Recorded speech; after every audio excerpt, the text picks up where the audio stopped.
capítulo 1 de la segunda carta del apóstol Pedro.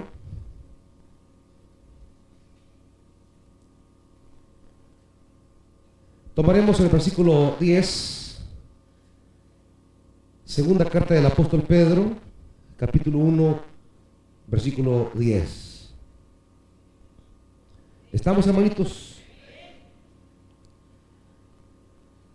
Por lo tanto, hermanos, esfuércense más todavía por asegurarse del llamado de Dios, que fue quien los eligió.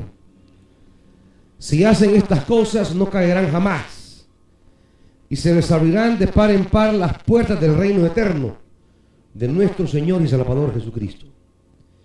Por eso siempre les recordaré estas cosas, por más que las sepan y estén afianzados en la verdad que ahora tienen.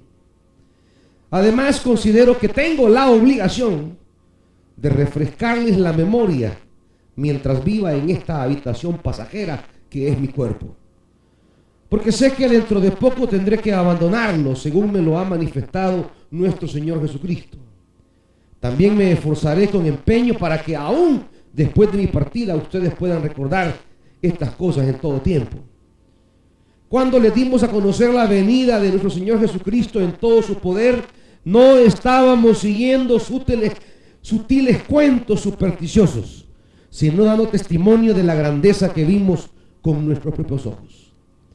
Él recibió honor y gloria de parte de Dios el Padre, cuando desde la majestuosa gloria se le dirigió aquella voz que dijo: este es mi Hijo amado, estoy muy complacido con él.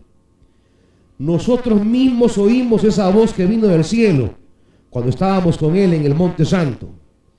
Esto ha venido a confirmarnos la palabra de los profetas, a la cual ustedes hacen bien en prestar atención, como una lámpara que brilla en un lugar oscuro, hasta que despunte el día y salga el lucero de la mañana en sus corazones.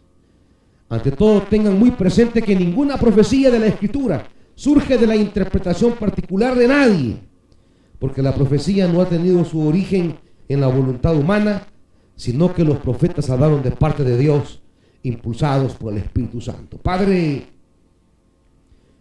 queremos rogarte, Dios, que tu buena palabra esta mañana nos ayude a consolidar el llamado celestial en nuestra vida y poder despertar y esforzarnos en la firmeza de tal llamamiento. Padre, enséñanos y háblanos con tu santa palabra. En el nombre de Jesús. ¡Amén! Siéntense, amados hermanos. 1, 2, 3. Volumen, dale a esto, hijo. Ecualicen esto, por favor, siempre ustedes, hermano. 1, 2, 3, 1. Dale volumen. 1, 2, 3. Ahí, dale.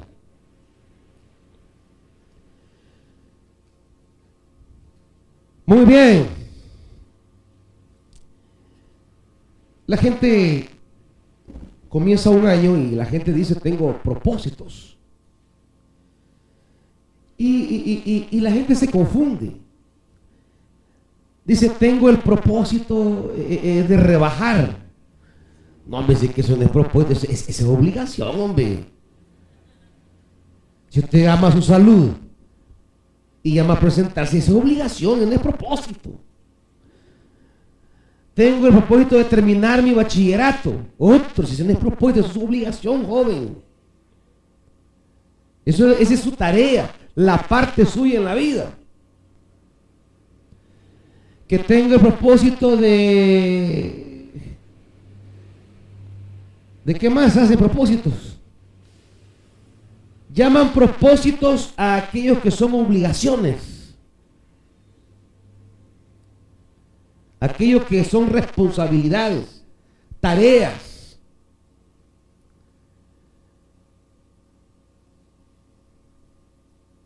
Cuando definamos un propósito, y desde la perspectiva bíblica,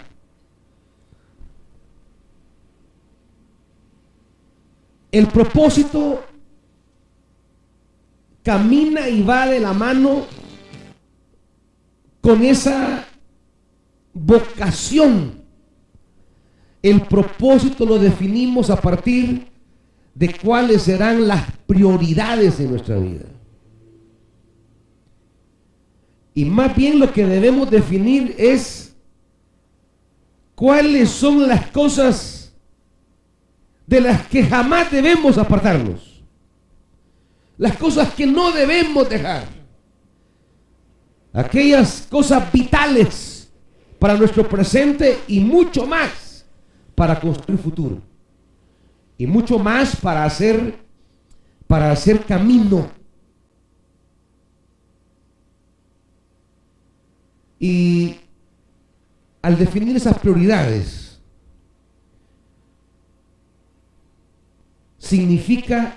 una prioridad significa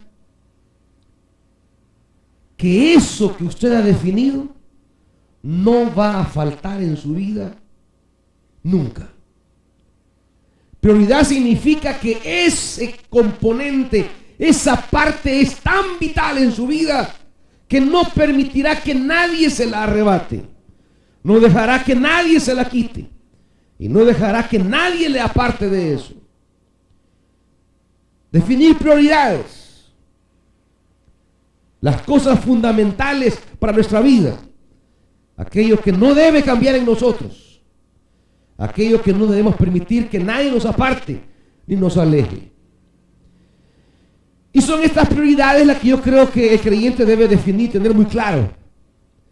Porque al no tener convicciones en esas prioridades, la vida está llena de una serie de, diríamos, accidentes. Cosas que van ocurriendo en nuestro diario vivir. Cosas que nos van pasando.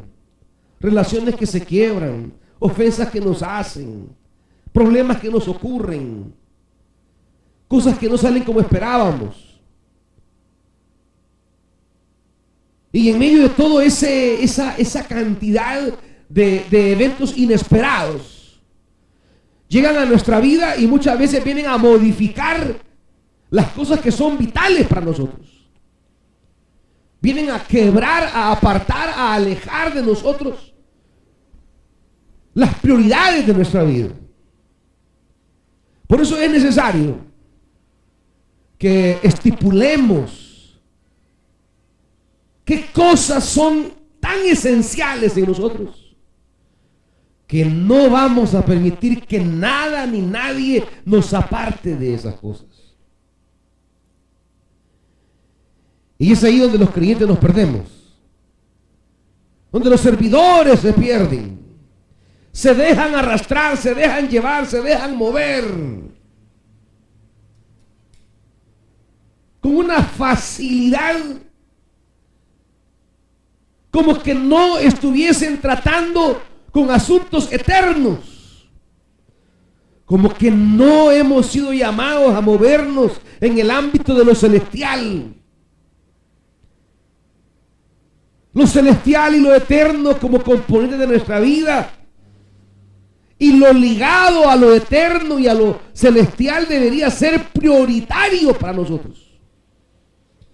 Porque es lo eterno y lo celestial lo que le da sentido a nuestro caminar sobre la tierra.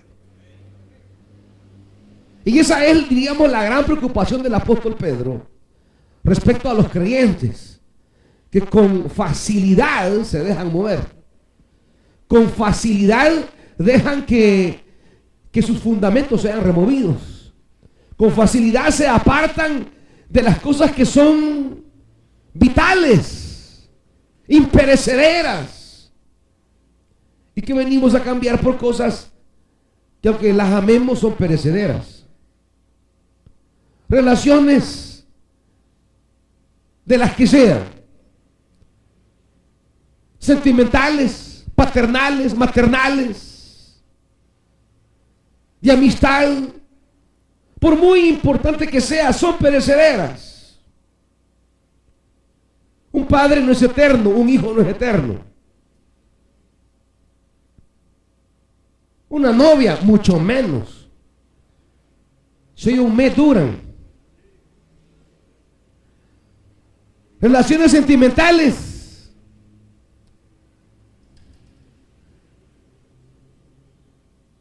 Y lastimosamente en las relaciones sentimentales es donde muchos pierden la brújula. comienzan a andar de noviecitos y van descuidando el ministerio, van descuidando el estudio, van descuidando responsabilidades.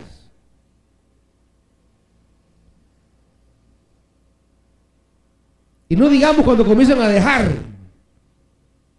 los ministerios que el Padre les ha entregado, que el Espíritu los ha adornado con dones, ministerios y llamamientos. Relaciones, posesiones, ocupaciones van siendo más prioritarias que las cosas que de verdad son eternas a nuestra vida. Hasta hoy no entiendo cómo un poquito de billetes confunde a la gente y medio comienza a ganar dinero y cree que eso es todo y deja lo esencial y fundamental que es la vocación celestial. Yo no entiendo cómo una relación sentimental viene a estropear las convicciones espirituales de alguien. No entiendo yo, Señor. O nunca las tuvo, o en verdad es un mundo. O nunca tuvo convicciones realmente de su vocación celestial, o como Esaú está vendiendo las cosas celestiales por cosas efímeras y pasajeras. En realidad no entiendo cómo alguien puede abandonar por la razón que sea, que lo vieron mal, que no lo saludaron, que le dijeron algo enojados, la razón que sea. Nada sobre la tierra amerita que abandonemos lo celestial. Ninguna experiencia agradable o desagradable amerita que dejemos nuestra vocación. El apóstol Pedro dice, versículo 10, por lo tanto, hermanos, esfuércense más todavía para asegurarse del llamado de Dios, que fue quien los eligió. Esfuércense más todavía. Significa que no habrá un día al que podamos decir estoy al tope de mi esfuerzo. Nunca hay límite en el esfuerzo que debemos tener para asegurarnos el llamado celestial. Nadie podrá decir ya hice todo lo que tenía que hacer para asegurar mi llamamiento. No, nadie. Esfuércense aún más. Cada año que viene a nuestra vida representa un esfuerzo extra en nuestro llamamiento celestial. Significa que el esfuerzo que hizo en el 2015 para perseverar no es suficiente.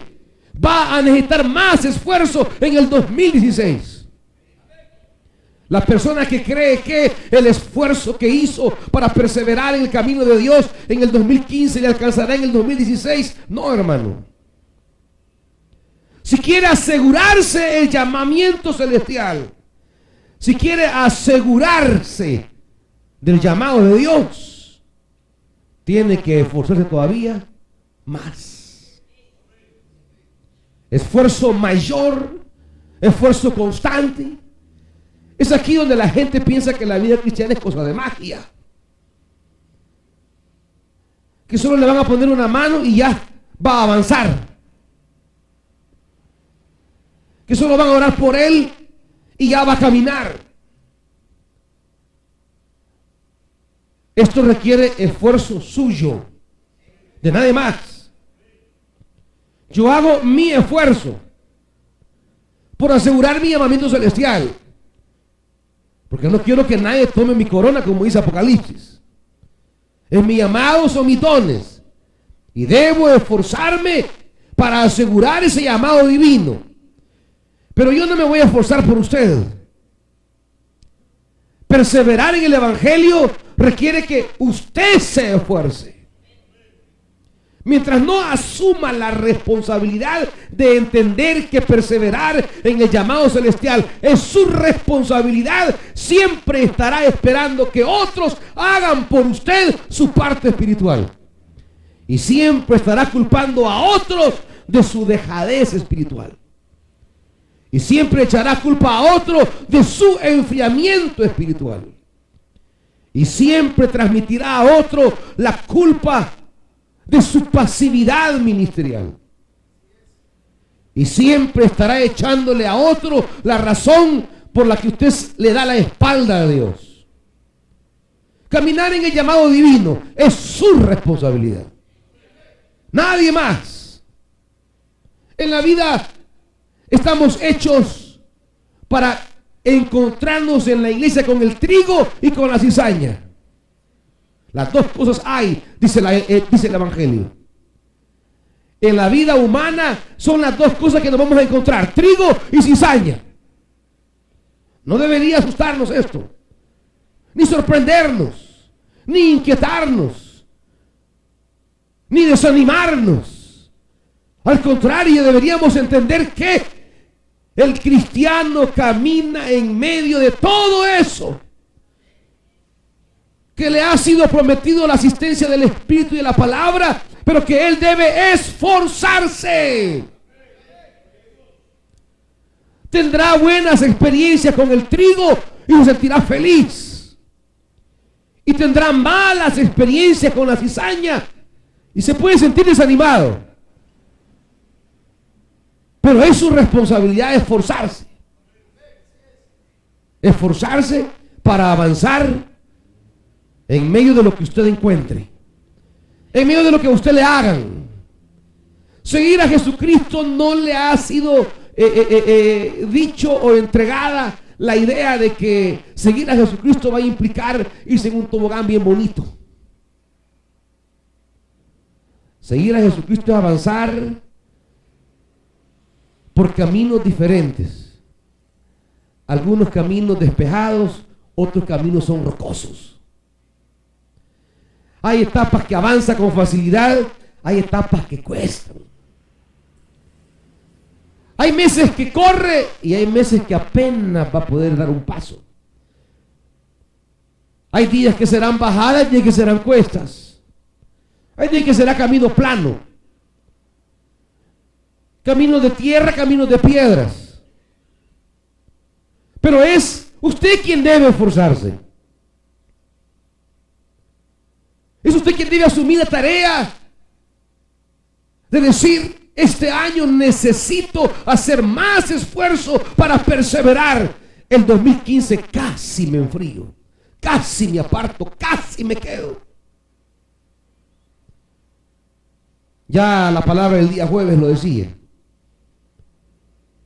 Cómo nos vamos quedando rezagados en la vida cristiana.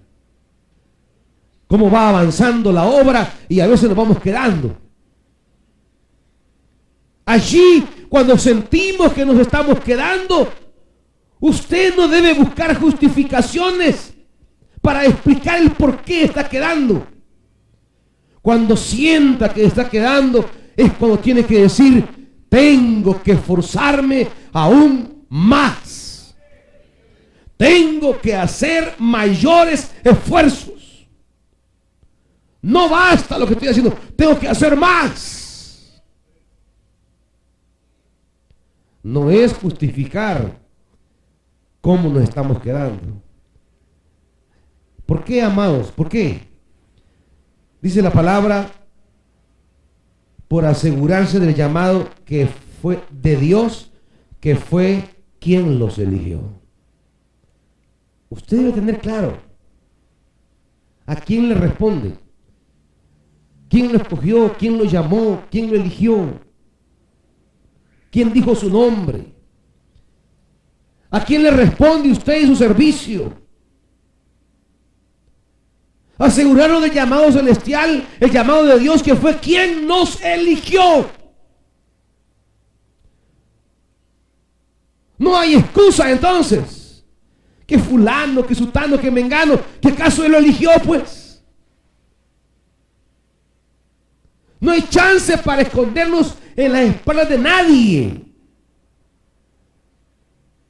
Usted no puede justificar el alejarse de las responsabilidades divinas escondiéndose en un hombre, en una persona, en una mujer, en un trabajo, en un negocio. Es Dios quien nos ha elegido. Es Dios quien nos ha convocado. Es a Dios quien hemos de rendirles cuentas.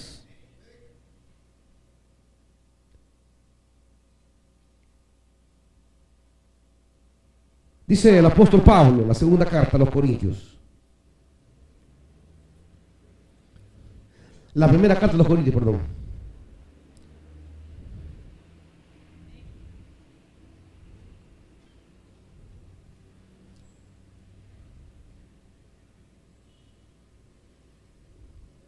Primera Corintios capítulo 4.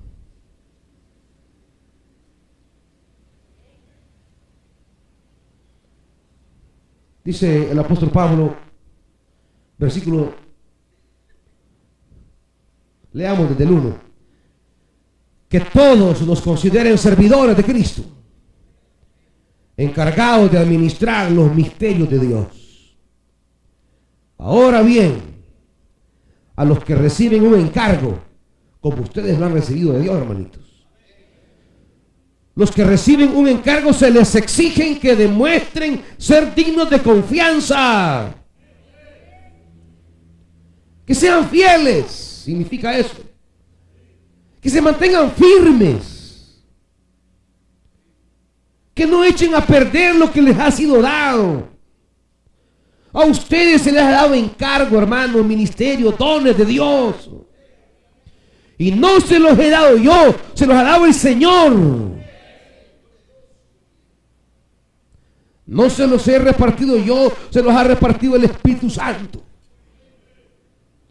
Uno solamente puede ser medio para convocar a alguien, pero es Dios quien lo ha llamado. Uno es el instrumento para formarlos, para equiparlos, para enseñarles cómo se ejerce el ministerio, pero al final no los he llamado yo, sino que el Señor, que me pone para pulirlos, para llevarlos, para guiarlos, para enseñarles cómo es el camino del Evangelio. Sí, pero al final no los he llamado yo. Los ha encargado el Señor a ustedes. Les ha dado llamados, dones, carismas, capacidades espirituales para ejercer un servicio a Dios. Dios les ha dado un encargo a cada uno de ustedes. Y no debería haber más prioridad en su vida que cumplir con fidelidad el encargo que Dios le ha entregado. Es que no se lo ha dado un rey terrenal, no se lo ha dado un jefe humano. El encargo se lo ha dado el Rey de Reyes y Señor de Señores. Es el llamado de Dios a su vida. ¿Cómo asumimos con tanta responsabilidad encargos humanos? ¿Y por qué asumimos con frialdad y desdén los encargos celestiales? ¿Por qué asumimos con entereza los encargos que los hombres dan? Y andamos cuidando y viendo y protegiendo. Y el encargo de Dios no lo tomamos con la misma seriedad, la misma importancia, la misma radicalidad, la misma prioridad.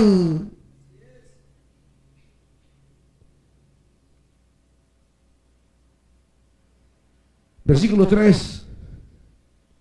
Por mi parte, dice Pablo, muy poco me preocupa que me juzguen ustedes o cualquier tribunal humano. Es más, ni siquiera me juzgo a mí mismo. Porque aunque la conciencia no me remuerde, no por eso quedo absuelto. El que me juzga fue el que lo llamó. El que lo llamó lo juzga. Pero ese juicio como que no nos preocupa. Nos preocupa más qué pienso de mí mismo, qué piensa fulano de mí mismo. Y siempre queremos andar complaciendo los juicios humanos. Pero ¿qué piensa el que me llamó de cómo estoy cuidando el encargo? ¿Qué piensa quien me llamó cómo estoy asumiendo la tarea que me asignó? Poco nos preocupa. Nos da aflicción. No da preocupación.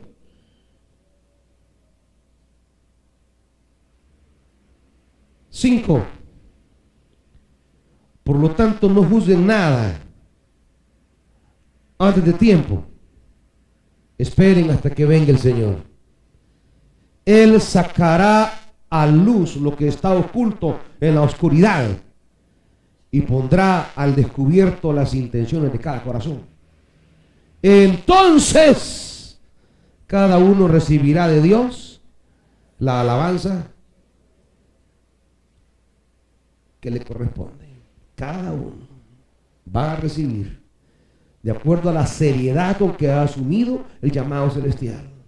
Esto no es, amados hermanos, de responder a religiones. Esto no es de responder a iglesias, no es de responder a pastores, no es de responder a métodos. La vida cristiana es la toma de conciencia que Dios me ha llamado para encargarme una tarea. El cristiano es el que está consciente que Dios lo ha llamado para encargarle una tarea, una labor. Mientras no exista esa conciencia, mientras no exista esa claridad, que tengo una responsabilidad para con Dios sobre esta tierra, nunca hemos llegado entonces a una relación con Dios. Jamás.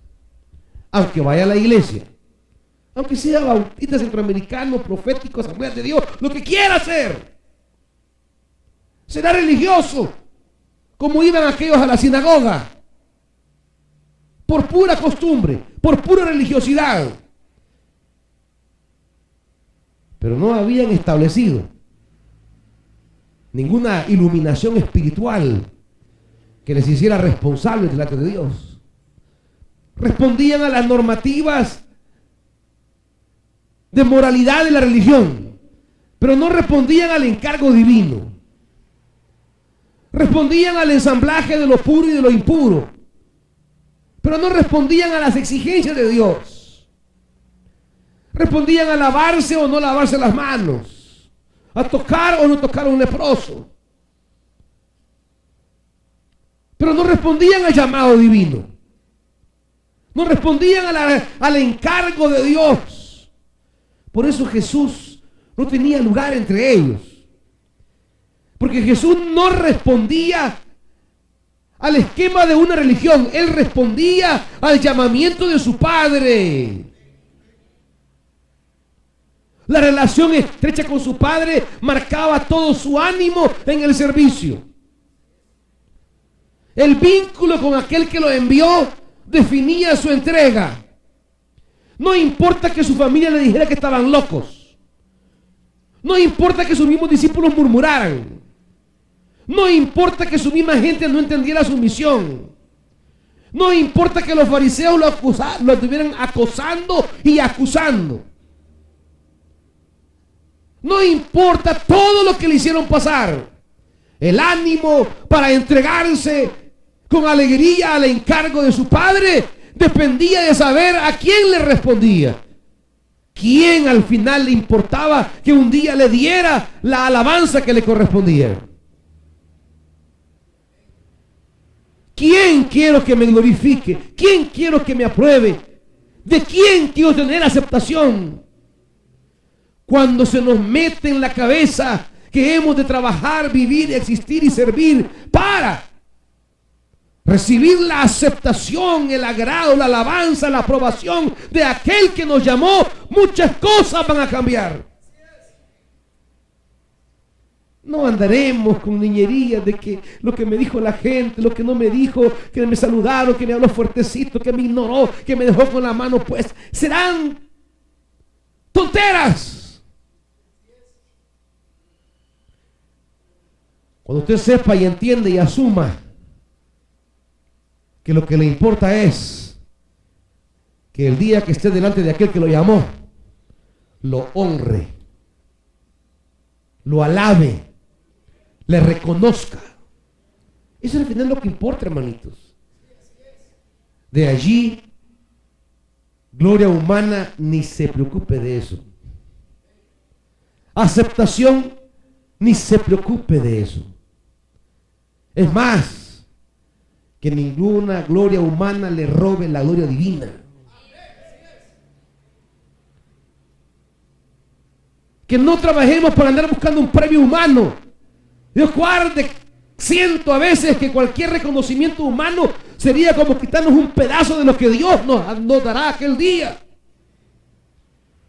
Por eso a mí no me gusta ningún tipo de reconocimientos, ni felicitaciones de nada.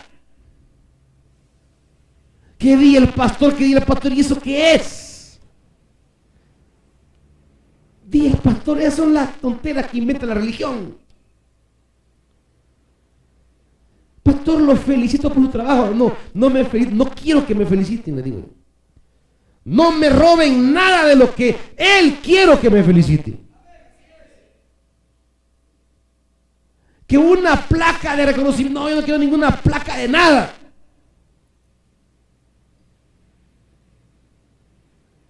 Cuando uno recibe gloria humana, es como que le estén quitando un pedazo de la gloria que Dios le va a dar a uno aquel día.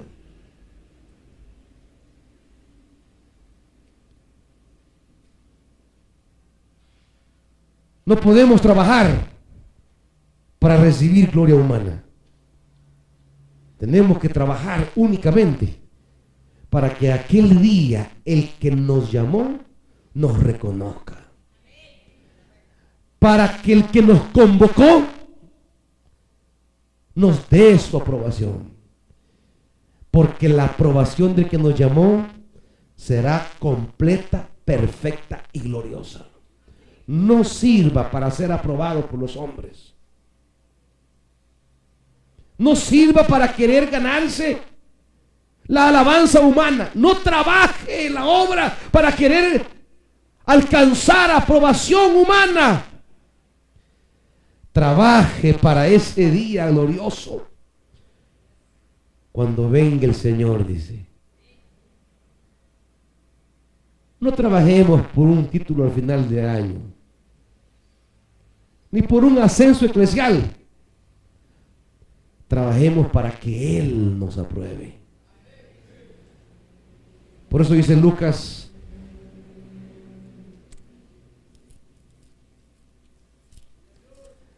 capítulo 16,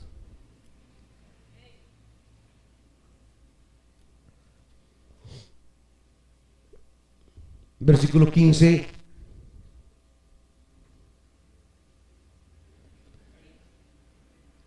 Él les dijo: ustedes se hacen los buenos ante la gente, pero Dios conoce sus corazones.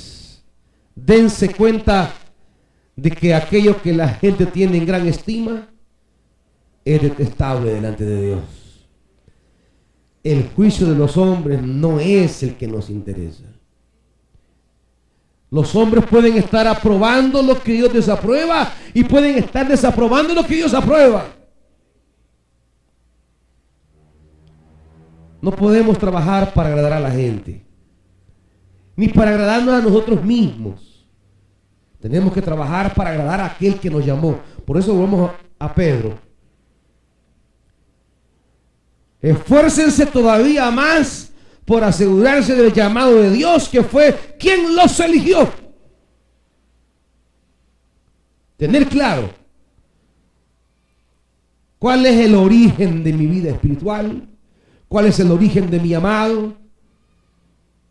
Tener claro el origen de mi llamado me va a dar un alto sentido de responsabilidad, de saber a quién le respondo, y me va a dar una alta dosis de compromiso, de esfuerzo, de ánimo, porque sabemos que el que nos eligió es el que nos anima. El que nos convocó no solo me da un sentido de responsabilidad, de saber que al fin y a cuentas, que ustedes me aprueben o desaprueben, como decía Pablo, no es lo que me preocupa. ¿Qué dirá aquel día Él de mí? ¿Y quién quita? Muchos estamos viendo números alegres Y aquel día Él va a comenzar a agarrar el listado y va a comenzar a eliminar logros que esperábamos, teníamos en la vida espiritual. Y Dios dirá: esto no, esto no, esto no, esto no. Llevamos cuentas alegres. Y quizá Él vaya a eliminar cosas que no cuentan para Él.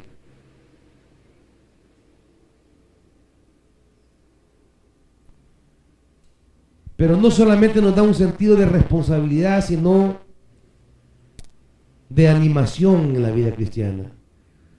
Y dice: si hacen estas cosas, ¿qué, hermanitos? Volviendo a 2 Pedro 1:10. Si hacen estas cosas, ¿qué?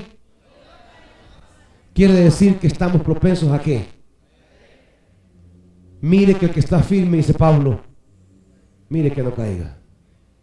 Nadie, hermanitos, nadie está exento de caer en la vida cristiana. Nadie está exento de abandonar el llamado celestial. Nadie está exento de apartarse del glorioso camino del Evangelio. Ninguno tenemos asegurado desde hoy y para siempre nuestra perseverancia. Por eso el llamado a esforzarnos más, a esforzarnos más, a esforzarnos más, porque todos estamos propensos un día por alguna tontera, locura, descuido, falla a abandonar el llamado celestial. Por eso la preocupación: esfuércense, esfuércense, esfuércense. Pero yo ese hermano lo miraba bien firme. Pues sí, lo miraba, pero no estaba firme. Es que venga ahí vestidito con su corbata, con su traje y todo, o que ande bien linda por ahí, no quiere decir que está firme, hermanita. Puede andar guapa o guapo, pero no firme en el Evangelio. Son cosas distintas. No confunda presentación con firmeza. Una cosa es la pantalla, otra cosa es la realidad. ¿Cómo estamos caminando en el Evangelio? ¿Cómo caminamos con el llamado? ¿Cómo está mi servicio, mi entrega, mi amor, mi pasión, mi fuego, mi relación con el Padre? ¿Qué comunión tengo con el Espíritu Santo? ¿Qué tanto como de la palabra? ¿Cómo estoy creciendo, fortaleciéndome? ¿Cómo estoy ahondando más mi compromiso? Y entre más viejos estamos en el camino del Evangelio, más descuidados nos podemos volver. Y entre más establecidos estemos en una estructura eclesial, más descuidados nos podemos volver. Porque pensamos que antigüedad es sinónimo de firmeza. O pensamos que ocupar un cargo en la estructura de la iglesia es sinónimo de frescura espiritual. Nada más lejano a la verdad. Si hacen estas cosas, no caerán jamás. ¿Qué significa? Cada día, cada mes, cada año que pase en nuestra vida es una lucha por no caer. Nadie ha asegurado estabilidad perpetua. Nadie ha asegurado un equilibrio cristiano para siempre. Perseverar es una preocupación de cada día, de cada semana, de cada mes, de cada año. Porque hay una serie de realidades que conspiran contra uno. Conspiran para que abandonemos el ministerio. Conspiran para desanimarnos en el Evangelio. Conspiran para desorientarnos. El creyente debe poner total atención. Dice el apóstol Pablo en la primera carta a los Corintios.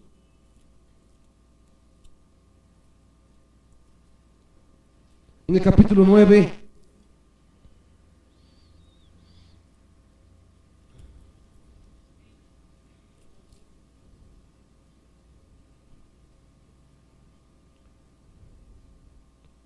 ¿Lo tienen, hermanitos? Versículo 24. ¿No saben que en una carrera todos los corredores compiten, pero solo uno obtiene el premio? Corran pues de tal modo que lo obtengan. Todos los deportistas se entrenan con mucha disciplina. Ellos lo hacen para obtener un premio que se echa a perder. Nosotros, en cambio, por uno que dura para siempre. Así que yo no corro, dice Pablo, como quien no tiene una meta. No lucho como quien da golpes al aire. Más bien, golpeo mi cuerpo y lo domino. No sea que después de haber predicado a otros, yo mismo quede descalificado. Yo mismo venga a ser eliminado. Pablo tiene ese temor. Pablo tiene esa preocupación. Él sabe que su apostolado no es garantía de fidelidad perpetua. Él sabe que predicar el evangelio no le da la garantía de permanecer firme. Pablo es asaltado en su espiritualidad por el temor de quedar descalificado. Y por eso dice: me esmero, me preocupo, me esfuerzo. Le pongo mucha atención a mi caminar. No puedo permitirme descuidos. Sobre todo cuando tiene que ver con las cosas eternas. No puede haber descuido. No puede haber desconcentración. No podemos confiarnos. Pablo vive su espiritualidad, su apostolado, con la angustia de la posibilidad que él, después de haber sido heraldo, guía para otros, él mismo venga a quedar eliminado. Hablando del apóstol Pablo, vive en el temor, la angustia de un día apartarse del camino glorioso del evangelio. Cuanto más usted y yo, hermanitos. El llamado apóstol de los gentiles vive asaltado con la angustia. El día que usted crea que ya está firme para siempre, ese día empezarán sus descuidos, hermanitos. El creyente no puede vivir confiado en que ya llegó. Tiene que vivir en esa angustia de saber: quizás hoy puede ser un día que me aparte, tengo que cuidarme. Hoy puede pasar algo en mi vida que me aleje de mi amado, tengo que poner atención. Hoy puede aparecer alguien que me aleje del camino, tengo que poner interés, a clamar más, a orar más, a leer las palabras, a buscar discernimiento. La angustia, la desesperación de quedar eliminado, nos mantendrá atentos, despiertos. Por eso dice Jesús, capítulo 12 de Lucas. Acompáñenme, por favor.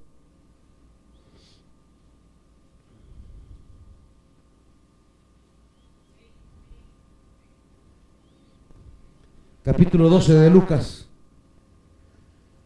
versículo 35.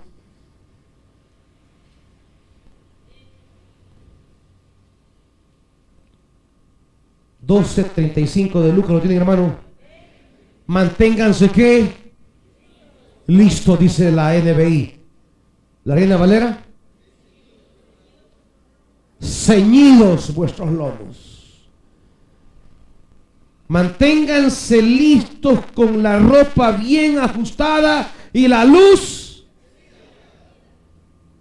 Ceñidos los lomos y vuestras lámparas encendidas.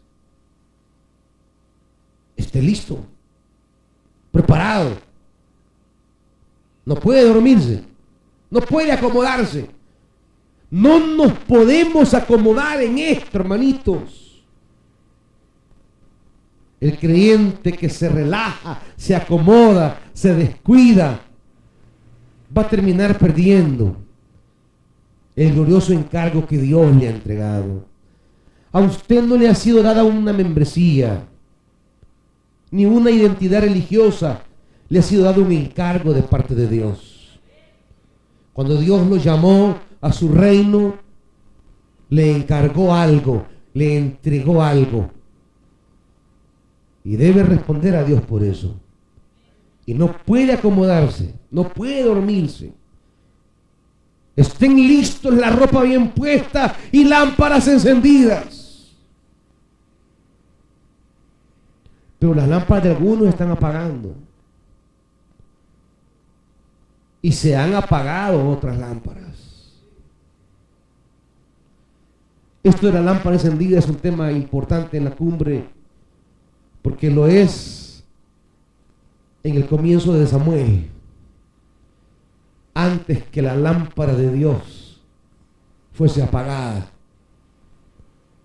Dios llamó a Samuel. El llamamiento de Dios es para que la lámpara permanezca encendida. Pero algunos no oyen el llamamiento. No oyen la vocación al servicio. Sus lámparas se van apagando. No le ponen interés. Quedan en la oscuridad. En la oscuridad tropiezan. En la oscuridad se pierden. En la oscuridad se confunden. En la oscuridad usted no puede discernir, no puede elegir. Se topa con lo que encuentra. Se resbala en lo que aparece, cae donde está allí el hoyo, el obstáculo.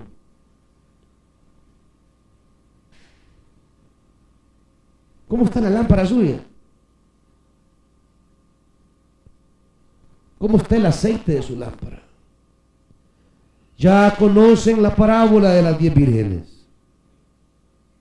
Las 5 sensatas y las 5 insensatas. Había que tener lista la lámpara cuando viniera su Señor.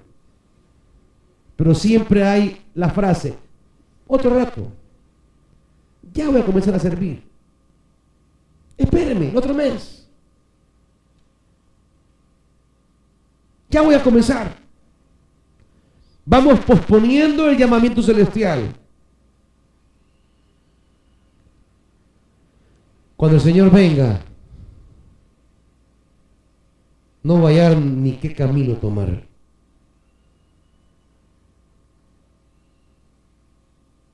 Sigamos leyendo Lucas. Pórtense como siervos que esperan a que regrese su Señor de un banquete de bodas para abrirle la puerta tan pronto como Él llegue y toque. Dichosos los siervos a quien su Señor los encuentre pendientes de su llegada. No pendientes de la mujer ni de la novia, no, de su llegada.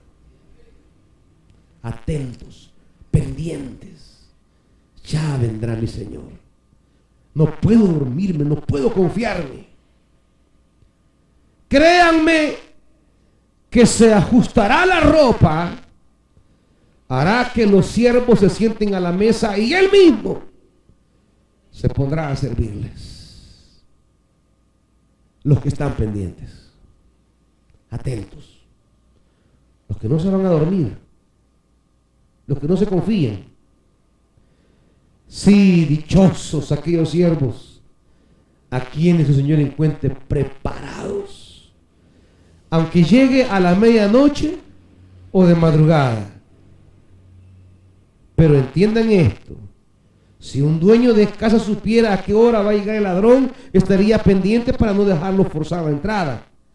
Asimismo deben ustedes estar preparados, porque el Hijo del Hombre vendrá cuando menos lo esperen. 47.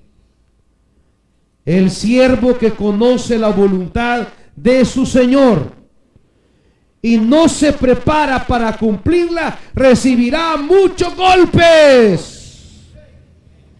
Conoce la voluntad del Señor, pero no se prepara para cumplirla,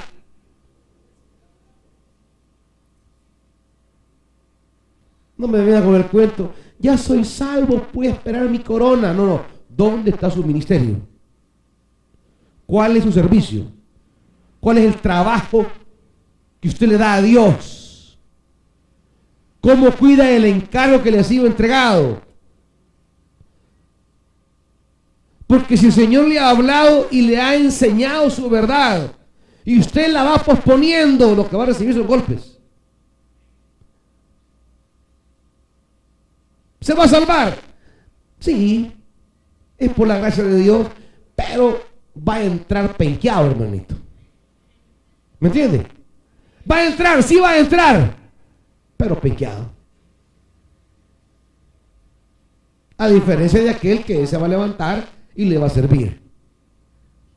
Se preparó para trabajar. Se preparó para recibirlo. Se preparó para él. Pero el que sabía el encargo, sabía su llamado, sabía lo que Dios le había dado, entregado, hecho para él, y no se prepara para llevar a cabo el encargo, los regaños que yo le doy aquí no van a hacer nada. Lo que yo le di aquí no es nada a los pencazos que le va a dar el Señor.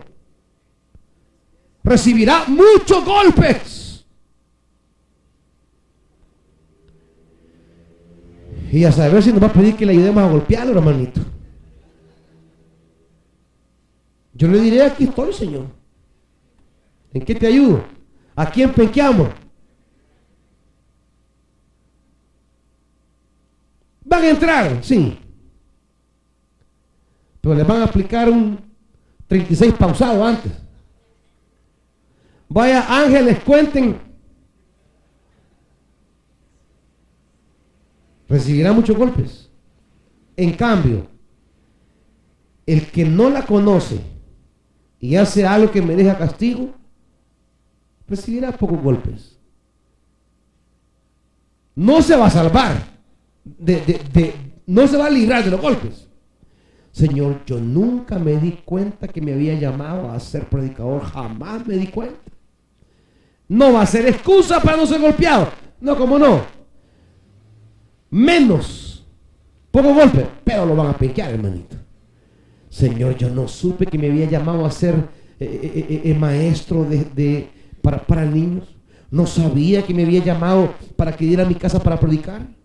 No, nunca supe. No sabía. Va. Pero siempre le van a dar.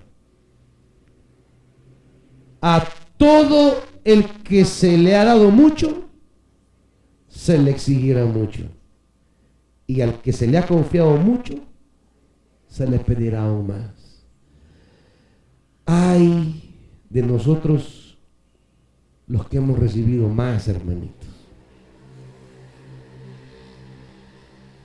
A los que se nos ha confiado tantas cosas, nos va a ir crítico. A los que se nos confió más, se nos va a exigir más. ¿Y usted sabe qué se le ha confiado a usted? ¿Tiene claro cuál es el encargo que Dios le ha dado a su vida? No puede devolver atrás. No puede descuidarse. No puede pasar por alto lo que Dios. Esfuércense aún más, dice, y así no caerán jamás. Porque existe el riesgo que nos apartemos, hermanos. Termino con el apóstol Pedro y cerramos allí. Si hacen estas cosas no caerán jamás y se les abrirán, ¿qué, hermano? De par en par las puertas del reino eterno. Puertas abiertas exige esfuerzos grandes. No bastan las puertas abiertas. ¿De qué sirven las puertas abiertas si usted no entra? ¿De qué sirve? Pueden estar las puertas abiertas, pero si no se esfuerzan en entrar, es como que estuvieran cerradas para usted. Dios da la promesa, abrir las puertas de par en par,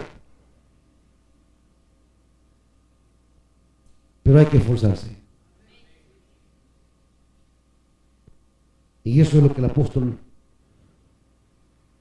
nos dice, que nos va a recordar una y otra y otra y otra y otra vez. la necesidad de esforzarnos más, porque no basta lo que estamos haciendo hasta hoy. No basta. La religión puede conformarse con que usted llegue un día a la iglesia. Su conciencia puede aplacarse con que vaya un día al culto. Pero la pregunta es, ¿Dios estará satisfecho cómo está manejando el encargo que le ha entregado? Y cuando respondemos en perspectiva de Dios, ya no es cosa de horarios ni de días, es de toda la vida. Vivir para asumir con fidelidad el encargo divino.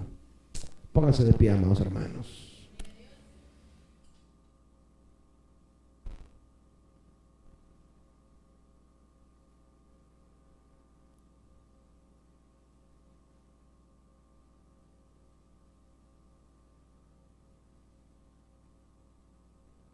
El encargo